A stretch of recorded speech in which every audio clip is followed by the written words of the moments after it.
Hello, confession time. I am probably the most incapable of sitting still person you've ever met. At any given time, I have 90 projects going on, at least three businesses, and God knows what else. Classes that I'm taking, the board of the PTO, all of that. I thought I just like to stay busy. Then I had a therapist finally talk to me about how busyness can be a trauma response, and I did a deep dive into it. And I'd like to share with you a little bit about what the research shows. So that's what this video is all about. If you ever find yourself like me with 5 billion things on the hook at any given time, this one's for you. So picture this. Your calendar looks like a rainbow exploded on it. You've juggling work meetings, PTA bake sales, gym classes, and that DIY project that you started 6 months ago, but somehow never finished. Oh, and you just signed up for a pottery class because, well, why not?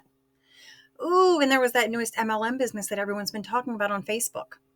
You just went ahead and signed up to become a distributor because you can never have too many streams of income, right? Or is that just me? Does that sound familiar?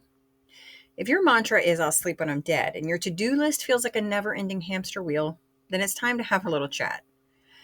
Could your nonstop busyness and your inability to follow through on your goals be more than just a quirky personality trait? Is it a horrendous case of ADHD? Or could it actually be your trauma response in action? Let's talk about this. What's trauma got to do with it? When most people hear the word trauma, they think of big, life-altering events. But trauma isn't always about earthquakes, about breakups, or car accidents. Sometimes it's subtle and shaky.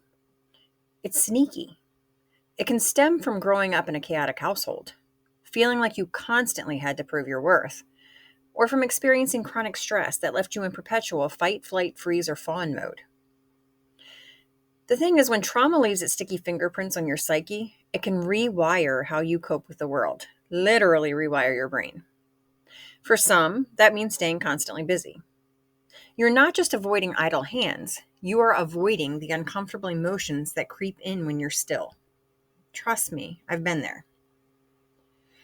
So this busy bee syndrome, it could be a trauma disguise. You may think of your busyness as a badge of honor, but it could actually be a sneaky way that your brain is keeping you safe. Let's break down why this happens. First, avoidance 101. Sorry, I have a hair that is right in my face. Busyness is a distraction. When you're so focused on organizing your spice rack alphabetically, again, there's no room to think about painful memories, unresolved feelings, or existential questions like, why do I feel so stuck? Staying busy keeps those emotional Pandora's boxes firmly shut. Could be a control freak alert. Trauma often leaves people feeling helpless. I mean, why wouldn't it? So being busy can become a way to reclaim some control, some semblance of control in your life. If you're managing a million things, it feels like you're the captain of your ship. Even if that ship is sailing straight over the waterfall into Burnout City. How about validation junkie time? Let's be real. In a society that glorifies productivity, being busy can feel like winning at life. Look at me, I'm doing all the things. But underneath that gold star hustle might be a yearning for external validation to patch up an inner sense of not enoughness. So many of us have that. So why can't you just stick to one goal? If you've got 99 projects and finishing one ain't one, then what gives? Trauma can hijack your ability to focus and follow through in several sneaky ways. Hello, hypervigilance. Number one, if you've experienced trauma, your brain might constantly scan for danger, even when there's none in sight. You always see the lion in the field, even though that's not realistic. This hypervigilant makes it hard to sit still, concentrate, or commit to one goal. In fact, being still can be physically painful. Your brain is too busy playing mental whack-a-mole with imaginary threats. It can't be still. Number two, fear of failure or even success, as counterintuitive as that sounds. Trauma can make your big goals feel scary. I mean, what if you fail? What if you succeed and then people expect even more from you? Yikes. It's often just easier to hop from one shiny idea to the next than to risk sticking with something and facing those fears head on. Number 3, overwhelm is your new normal. Trauma often leaves people feeling overwhelmed, and committing to a single goal can feel kind of like an Everest-sized challenge. You don't have anything left in the tank for this Everest-sized challenge. Starting is easy, finishing is a whole other ballgame. So after hearing this, are you not sure if your busyness and your scattered focus are trauma related? Well, here are a few clues. Number 1, you avoid downtime like the plague. We've discussed this before. Sitting still actually feels like a form of medieval torture. Number 2, you're perpetually exhausted. But doesn't matter. You'd rather keep going than to deal with those lurking feelings. If you sit still or you lay down for a little while, you might have to deal with what's on the inside. Number 3, you have a PhD in procrastination. Guilty. You're great at starting projects, but finishing them, not so much. Number 4, your self-worth is tied to your productivity. Again, guilty. You feel guilty or less than when you're not busy. And newsflash, this too can be tied to your experiences in childhood. Finally, you're the queen of multitasking.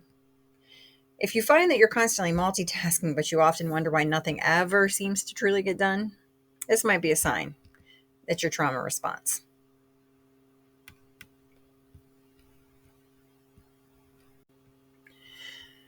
So what can you do about it? Don't worry, my fellow overachievers and goal hoppers, there is hope. Here are a few tips, after a lot of trial and error, that will help you break free from the trauma busyness hamster wheel. First, hit pause. I know this is easier said than done. I know. But creating intentional moments of stillness is crucial. Start small. A 5-minute meditation, a quiet cup of tea, or just sitting and doing absolutely nothing. Without guilt. Yes, it's allowed. Number 2, get curious. Next time you feel the urge to overschedule yourself, ask, what am I avoiding? Journaling can be a great way to uncover those deeper feelings hiding beneath your busyness. Number 3 is set realistic goals. Focus on 1 or 2 meaningful goals at a time. Break those goals into bite-sized, manageable steps and celebrate your small wins. Remember, progress, not perfection, is the name of the game. Practice self-compassion. This one's hard for a lot of us. Instead of beating yourself up for not finishing that knitting project or for losing interest in yet another side hustle, yeah, I have. Be kind to yourself. Healing takes time, and your worth is not measured by your to-do list or your to-done list. Finally, seek support. Sometimes untangling trauma requires professional help. A therapist can guide you through understanding your patterns and finding healthier ways to cope. This leads us into going from the chaos to calm. Because unpacking the connection between trauma and busyness can feel like peeling an onion. Cue the tears. But every layer you uncover brings you closer to a life that feels less like a juggling act and more like a well-choreographed dance.